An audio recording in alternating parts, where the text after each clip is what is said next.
প্রজ্বলিত করে রাখবেন কে? আর প্রজ্বলিত করে রাখবেন কাদের মাধ্যমে? নায়েবে রাসূলদের মাধ্যমে। আমার আগে আলোচনা করে গেলেন নায়েবে রাসূল আমাদের প্রিয় মুফতি রেজওয়ান রাফিকি ভাই। আমার পরে আলোচনা করবেন আওলাদে আমাদের পীর বংশীয় লোক পীরজাদা জনাব সৈয়দ কামরুল ইসলাম সাইদ আনসারী। আলোচনা করে বেড়ান মিজানুর রহমান আজহারি, আমির হামজা, হাফিজুর রহমান সিদ্দিকী কুয়াকাটা, হাবিবুর রহমান মেজবা, এমনি ভাবে খালিদ সাইফুল্লাহ আইয়ুবী, মুহিব খান, আরো অনেক আইনুদ্দিন আল আজাদ ভাই ছিলেন আমার সরাসরি উস্তাদ। আমি ওনার কাছে গান শিখেছি, পাশাপাশি আমার জীবনে একটা অডিও অ্যালবাম ছিল, তাও আমার আইনুদ্দিন আল আজাদ ভাইয়ের সৌজন্যে এবং ওনার উপস্থাপনায় করেছিলাম। এই জাতীয় মানুষদের জন্য দিন আজকে বেঁচে আছে না নাই? আল্লাহ দিনের আলোকে এভাবেই প্রজ্বলিত করে রাখবে। কোরআনের পাখি চিরজনমের মতো বিদায় নিয়ে চলে গেছে, কিন্তু কোরআনের আওয়াজ কি বন্ধ হয়ে গেছে নাকি? না, বন্ধ হবে না। যুগে যুগে কোরআনের পক্ষে কথা বলার মতো মানুষ আল্লাহ রাব্বুল আলামিন তৈরি করে দিবেন। বলেন সুবহানাল্লাহ। আমার মতো হতভাগা, আমার মতো অযোগ্য একজন ব্যক্তির মুখ থেকে আল্লাহ কথা বলাচ্ছেন। যাই হোক, কথা কোন দিক থেকে কোন দিকে চলে যায় ভুলে যাব। 2 নম্বর ওসিয়াতের কথা বলছিলাম। ওসিয়াত করেছে পুরনো কাপনের কাপড় দিয়ে আমারে কবর দিবা। কয় আব্বা কেন? কয় বুদ্ধি আছে।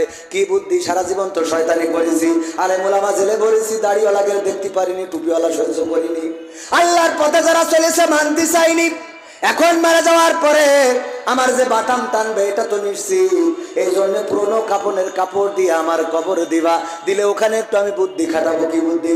কচ্ছে ফেরেশতা এসে যখন জিজ্ঞেস করবে মান রব্বুকা ওমান দীনুকা ওমান নাবিয়ুকা, তখন আমি বলবো আমি আর এই প্রশ্নের উত্তর কতবার দেবো? ফেরেশতারা বলবে কেন কতবার দিবা? তার মানে কি? বলবো যে দেখো আমি আর কতবার দেব? আমার কাপনের কাপড় দেখে কি বুঝতে পারছাও না? আমি তো আজকে লাশ না, কাপনের কাপড় পুরনো হয়ে ছিঁড়ে জাতি গেল, আর তোমাদের প্রশ্ন এখনো শেষ হইল না। ওই জায়গায় কি এই বুদ্ধি করে চলা যাবে? আল্লাহ এই জাতীয় বুদ্ধি করবে, আল্লাহ এটা জানেন। এই জন্য সূরা ইয়াসিনে আল্লাহ বলে দিয়েছেন আল-ইয়াউমা নাখতিমু আলা আফওয়াহিহিম ওয়া তুকাল্লিমুনা আইদিহিম ওয়া তাশহাদু আরজুলুহুম বিমা কানু ইয়াকসিবুন। আমার আল্লাহ বলছেন ওই দিন মানুষদেরকে যখন জিজ্ঞাসা করবে, আমার আল্লাহ জিজ্ঞেস করার পরে চেয়ারম্যানের বলবে চেয়ারম্যান সাহেব 5টা বছর দায়িত্ব দিয়েছিলাম।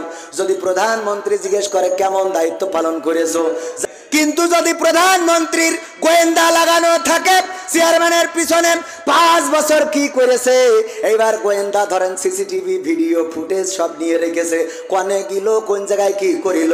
প্রধানমন্ত্রী যদি বলে চেয়ারম্যান সাহেব একটু বসেন, আমি 5 বছর কি করেছেন আমার কাছে ভিডিও ক্লিপ আছে, মনিটরে চালাই দিই, খেলা হবে না। কি কথা কি বোঝা গেছে? তাহলে 5 বছরের রেকর্ড যদি চালাই দেয়, আপনি 5 বছরে কি করেছেন ভালো করলেও দেখতে পাবেন, খারাপ করলেও দেখতে পাবেন। আজকের জামানায় যদি সিসি ক্যামেরা থাকে গো, আল্লাহর কি সিসি ক্যামেরা থাকতে পারে না? পারে না। কেমন সিসি ক্যামেরা আছে অনেকেই মনে করে আসলে মেমোরিতে থাকবে কিনা। আপনি অন্তরের চোখ দিয়ে তাকাই দেখেন, ম্যাট্রিক পরীক্ষা কোথায় দিলেন, কোন বেঞ্চিতে বসিলেন, দেখা যায় না? যায় না? আপনার অন্তরের মধ্যে ক্যামেরা আছে না নাই? আপনি চিন্তা করে দেখেন, কার সাথে লাইলাতুল ভ্যালেন্টাইন্স ডেতে ঘুরে বেড়াইলেন মোটরসাইকেলের পিছনে নিয়ে করে গিয়া দিছিলে, মনে পড়ে না? পড়ে না? দেখা যায় না? যায় না?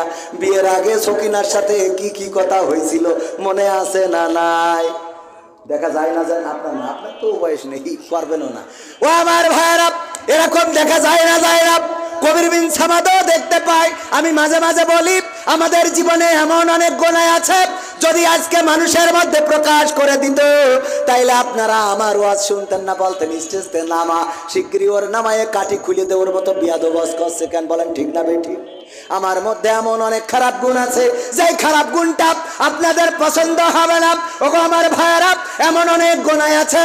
আমি প্রায় বলি, ওগো আল্লাহ, আমাদের জীবনে এমন অনেক গুনাহ আছে, যদি মা জানতো, মা কোনোদিন ভাত রান্না করে খাওয়াতো না। আরে তোরে কি আমি পেটে ধারণ করেছিলাম, এত বড় বিয়াদব তুই হয়েছিস। বাবা কোনোদিন বাড়িতে ঢুকতে দিত না, এত বড় জাহিল তুই হয়ে গিয়েছিস। ওরে বের হ আমার বাড়ি থেকে, তোর মতো সন্তানের দরকার নাই, তুই তো সন্তান না শয়তান। চেয়ারম্যান যদি জানতো আমার এমন অনেক অপকর্ম, এমন গুনাহ আছে, চেয়ারম্যান জানলে আমার দরবারে আমার জন্য দরবার বসাতো, সালিশ বসাতো, বিচার বসাতো। এই জন্য এমন অনেক গুনাহ আছে পৃথিবীর কেউ না জানলেও জানেন কি। ওই পরকালের ময়দানে সব প্রকাশ করে দিবেন, আল্লাহ মুখে আঠা লাগিয়ে দেবেন। কেন লাগাবেন? কারণ বান্দারা বলবে, আল্লাহ আমার মতো ভালো মানুষ, আমার মতো আল্লাহওয়ালা মানুষ কেউ ছিল না, আমি এত ভালো ছিলাম, আজান দিয়ার দুদিন আগের মসজিদে যাই বসে থাকতাম, আর তুমি তো ফরজ করিলে 5 ওয়াক্ত, আমি 7 ওয়াক্ত পড়েছি।